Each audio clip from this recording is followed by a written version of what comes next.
우리 하나님 말씀 함께 보도록 하겠습니다. 예레미야 48장 11절에서 25절까지 말씀입니다.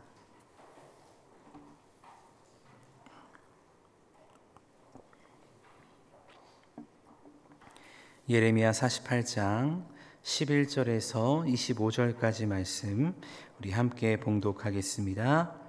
모압은 젊은 시절부터 평안하고 포로도 되지 아니하였으므로 마치 술이 그 찢기 위에 있고 이 그릇에서 저 그릇으로 옮기지 않음 같아서 그 맛이 남아있고 냄새가 변하지 아니하였도다.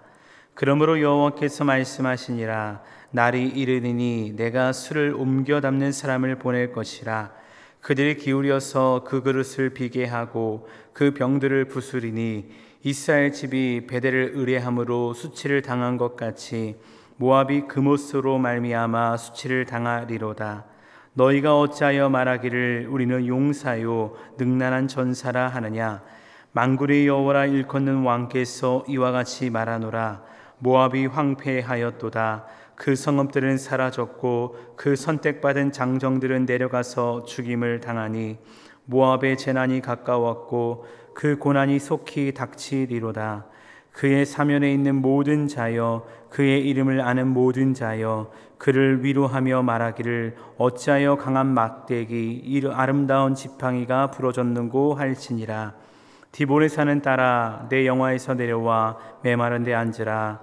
모압을 파멸하는 자가 올라와서 너를 쳐서 내 요새를 깨뜨렸음이로다. 아로엘에 사는 여인이여 길 곁에 서서 지키며 도망하는 자와 피하는 자에게 무슨 일이 생겼는지 물을지어다. 모압이 패하여 수치를 받나니 너희는 울면서 부르짖으며 아르논가에서 이르기를 모압이 황폐하였다 할지어다.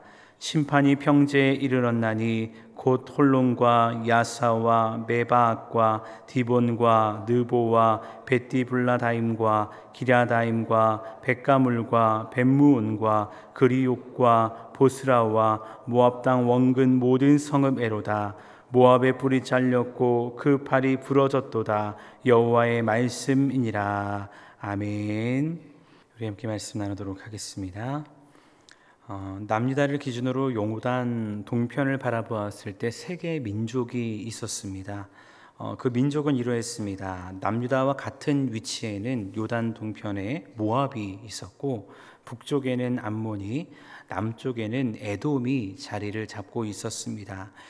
그렇게 당시 지정학적 위치로 보았을 때 모압의 위치는 참 좋은 곳이었습니다. 그 이유는 모압의 서쪽에는 사해바데가 있었고요, 동쪽으로는 사막 지역이 있었고 북쪽으로는 암몬 족속이, 남쪽으로는 에돔 족속이 각각 자리를 차지하고 있었기 때문입니다.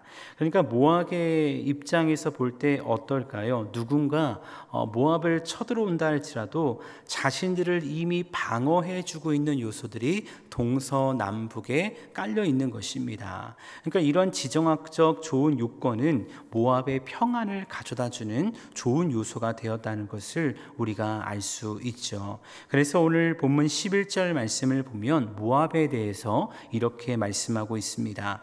모압은 젊은 시절부터 평안하고 포로도 되지 아니하였으므로 마치 술이 그 찢기 위에 있고 이 그릇에서 저 그릇으로 옮기지 않음 같아서 그 맛이 남아있고 냄새가 변하지 아니하였도다 라고 말씀하고 있습니다.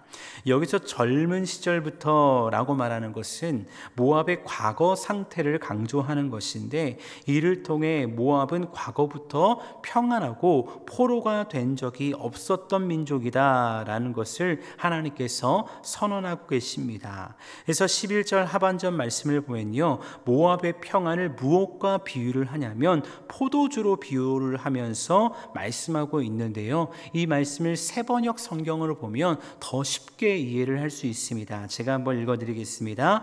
이 그릇 저 그릇에 옮겨 담지 않아서 찢기가 곱게 가라앉은 맑은 포도주와 같았다. 맛이 그대로 남아있고 향기가 변하지 않는 포도주와 같았다라고 말하면서 모압의 평안함을 비유하고 있는 것입니다. 여러분, 가끔 해외 뉴스를 보면요, 오래된 와인, 포도주를 경매에 내놓는 것을 보게 되어집니다. 그리고 그 포도주가 경매에 낙찰이 되는데 누구의 손에 만들어졌느냐, 또 얼마나 오래전에 밀봉된 것이냐에 따라서 그 와인 한 병의 가격이요 천차만별로 나타나는 것을 보게 되어지는 것입니다.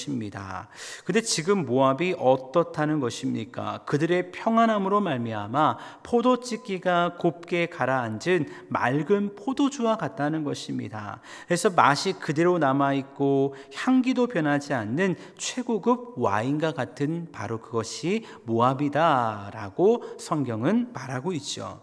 그렇게 이 모압의 평안함은요, 이들에게 자랑이었습니다. 그리고 이 모압의 평안이 계속 유지되기를 이들은 바라고 있었다는 것입니다.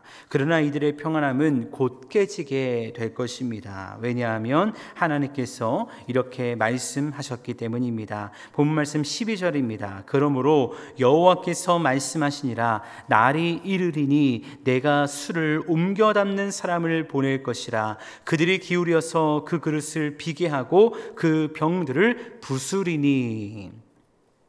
여러분, 방금 읽은 말씀 보니까 무엇을 말씀합니까? 그 최고급 포도주, 한 번도 옮기지 않은 그 포도주를 어떻게 할 사람을 보내겠다고 말씀합니까? 옮겨 담을 사람을 보낼 것이다 라고 말씀하고 있습니다.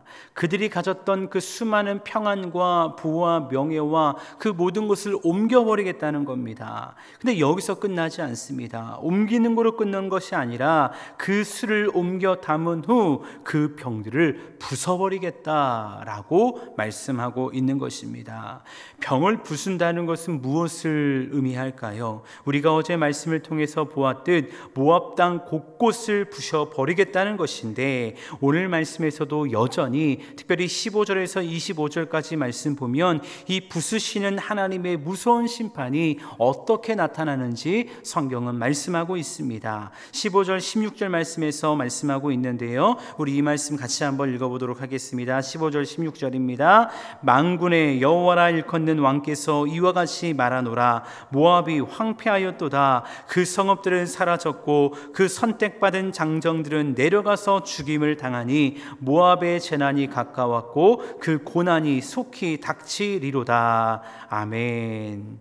하나님께서 선언하십니다. 모압이 황폐하였다, 성읍들이 사라졌다라고 선언하십니다. 특별히 여기서 선택받은 장정들이 나옵니다. 이들은 누구냐면요, 특별히 훈련받은 모압의 강한 군사들을 의미하는 것입니다. 근데 그렇게 훈련받은 준비된 선택받은 장정들이 나가서 싸우는데 어떻게 됩니까? 힘도 제대로 못 써보고요, 전쟁에 나가서 다 죽임을 당하게 되는 것입니다. 여러분, 우리는 이미 앞선 애굽과 블레셋의 심판에서 보았습니다. 아무리 강대국이라 할지라도, 아무리 철기 문명을 가진 민족이라 할지라도 그들이 가진 힘과 능력이 만군의 주 여호와 앞에서 아무것도 아니라는 것을 보았는데, 모압 또한 마찬가지가 될 것입니다. 그러니까 이어진 17절 말씀을 보니까 모압의 주변에 있는 사방에 있는 민족들을 통해 어떤 메시지가 선포되냐면 이런 메시지가 선포되는 겁니다. 그의 사면에 있는 모든 자여, 그의 이름을 아는 모든 자여, 그를 위로하며 말하기를 어찌하여 강한 막대기 아름다운 지팡이가 부러졌는고 할지니라 라고 말씀하고 있습니다. 위로하며 말한다고 하지만 마치 모압을 조롱하듯 어찌하여 강한 막대기 아름다운 지팡이가 부러졌는고 라며 이야기한다는 것이죠.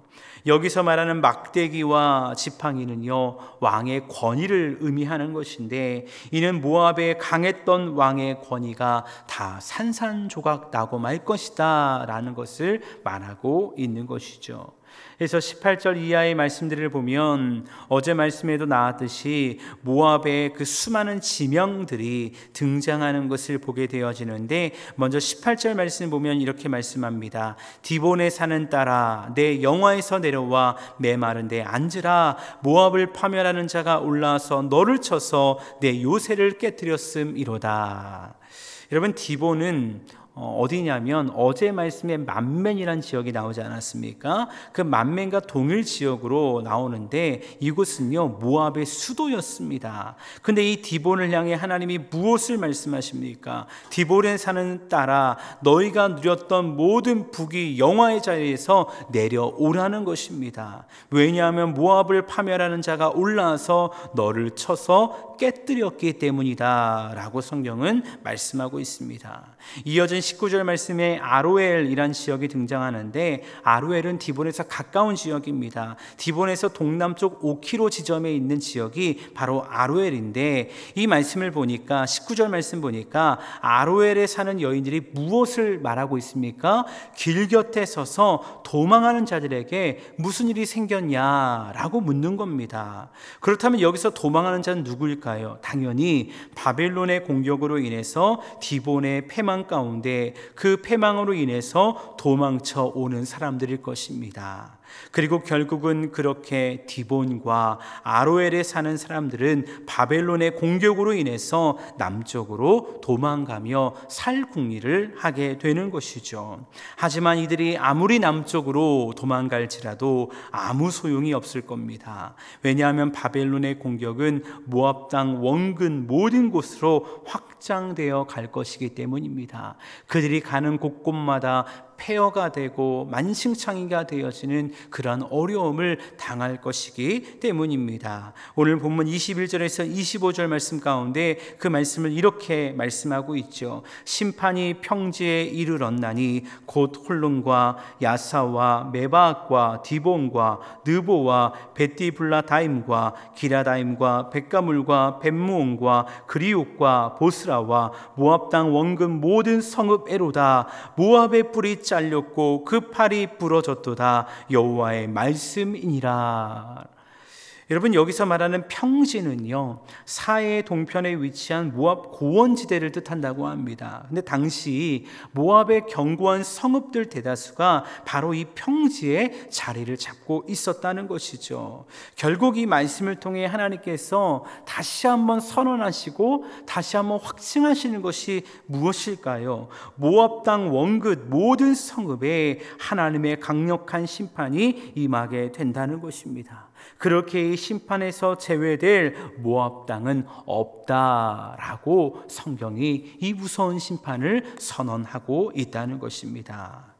여러분, 이 모압의 패망을 보면서 하나님의 입장에서 볼 때요 이것이 얼마나 안타까운 일인지 여러분 아십니까? 특별히 모압 그리고 앞으로 등장하게 될 그 암몬은요 이스라엘과 연관이 깊은 나라지 않습니까? 왜냐하면 모압과 암몬의 주상은요 아브라함의 조카 롯이기 때문입니다. 창세기 19장 말씀을 보면 소돔과 고모라의 죄악으로 말미암아 그 땅에 심판을 받게 됩니다. 당시 소돔과 고모라에는 아브라함의 조카 롯과 그의 가족들이 살고 있었죠. 근데 우리가 알다시피 하나님의 천사들이 소돔과 고모라에 도착해 그 땅을 심판하기 전에 롯과 가족들을 탈출시킵니다. 그러나 롯의 아내는 도망가던 중 뒤를 돌아보므로 소금 기둥이 되었고, 그렇게 롯과 두 명의 딸만 함께 그 인근 성이었던 소알로 도피하게 되어집니다. 이후 소돔과 고모라 심판으로 인해 두려움에 빠졌던 롯과 딸들은요 소알에서 나와 산으로 도망가게 되죠. 그리고 그곳에서 두 딸이 아주 이상한 모의를 하게 되어집니다. 그들의 이야기인즉 우리의 후손을 이어가야 하니 아버지에게 술을 마시게 하고 아버지와 동침하자라고 이야기하는 겁니다. 그렇게 아버지에게 술을 잔뜩 먹인 이후에 하루는 큰딸이 하루는 작은딸이 아버지와 근친상간을 하여 아이를 낳았는데, 큰딸의 후손이 모압이 되었고 작은딸의 후손이 암몬이 된 것입니다. 그러니까 어찌 보면 이 모압과 암몬은 누구입니까? 아브라함과 혈연 관계인 것이죠. 그런데 혈연 관계했던 이 롯의 자손들, 그들이 지금 무엇 때문에, 특별히 모압이 지금 무엇 때문에 이렇게 심판을 받고 있는 줄 아십니까? 오늘 보면 13절 말씀에서 이렇게 말씀하고 있습니다. 13절 말씀 같이 한번 읽어보도록 하겠습니다. 함께 읽습니다. 이스라엘 집이 베델을 의뢰함으로 수치를 당한 것 같이 모압이 그모스를 말미암아 수치를 당하리로다. 아멘. 여기서 말하는 그모스는 모압의 신으로서, 그모스는요 전쟁의 신이었습니다. 전쟁에서 승리하게 하는 신이 그모스였다는 것이죠. 또한 앞서 보았던 도시 중에 디본에 바로 그모스 신전이 있었다고 합니다. 근데 성경이 무엇을 말합니까? 북이스라엘이 베델에 금송아지를 세우고 우상 숭배함으로 수치를 당한 것처럼 모압 또한 누구 때문에요? 그모스 때문에, 그모스로 말미암아 수치를 당하게 된다는 것입니다. 결국 모압이 심판을 받게 된 이유가 무엇이었느냐? 바로 우상 숭배였다라는 것을 우리는 말씀을 통해 알게 되어지는 것이죠. 그모스를 의지했던 모압은요 정말 자신만만했습니다. 그래서 하나님께서 14절에서 그들을 향해 이렇게 말씀하시죠. 너희가 어찌하여 말하기를 우리는 용사요 능란한 전사라 하느냐라고 말씀하십니다. 그모스를 의지하며, 전쟁의 신을 의지하며 우리는 용사다, 우리는 능란한 전사다 라고 왜 자부하고 있느냐라고 안타까워하시면서 한탄하시는 것입니다. 그런데 앞서 말씀을 통해 보았듯 우리는 용사다, 능란한 전사다 말했던 모압의 군사들이 다 어떻게 됩니까? 하나님의 심판 앞에서 그 능란한 전사들, 용사들 아무것도 아닌 것이 되고 마는 것입니다. 사랑하는 여러분, 오늘 말씀을 통해 우리는 깨닫게 됩니다. 모압이 이렇게 패망한 이유, 다른 것이 아니라 그모스라는 우상에 빠져 있었기 때문입니다. 근데 오늘 말씀을 묵상하며 우리 자신에게도 질문해 보기 원합니다. 혹시 우리에게도 이러한 우상이 우리 마음속에 자리 잡고 있지 않은가? 우상이라고 해서요 보이는 것만 우상이 아니라는 것 우리는 너무나 잘 알 것입니다. 골로새서 3장 5절은 우리에게 이렇게 말씀합니다. 그러므로 땅에 있는 지체를 죽이라. 곧 음란과 부정과 사욕과 악한 정욕과 탐심이니 탐심은 우상 숭배니라 라고 말씀하고 있다는 것입니다. 그래서 사실 오늘을 살아가는 우리 시대에는요 보이는 우상이 문제가 아니라 보이지 않는 우상이 우리를 침몰시키는, 우리를 무너뜨리게 하는 더 큰 문제로 다가온다는 것입니다. 보이지 않는 우상은 무엇입니까? 땅에 있는 지체를 가진 나 자신입니다. 열방의 심판에 나오는 나라들처럼 내가 가진 힘과 능력을 통해 모든 것을 다 할 수 있다고 자부하며 거짓 자아에 빠져 살아가는 것입니다. 스스로를 용사다, 스스로를 능란한 전사다 말하면서 내가 이길 수 있다, 내가 할 수 있다, 내가 모든 것을 해결할 수 있다라고 생각하는 나 자신의 문제, 그것이 바로 우상이라는 것입니다. 근데 여러분, 이 모습이 오늘을 살아가는 우리의 모습과 닮지는 않았습니까?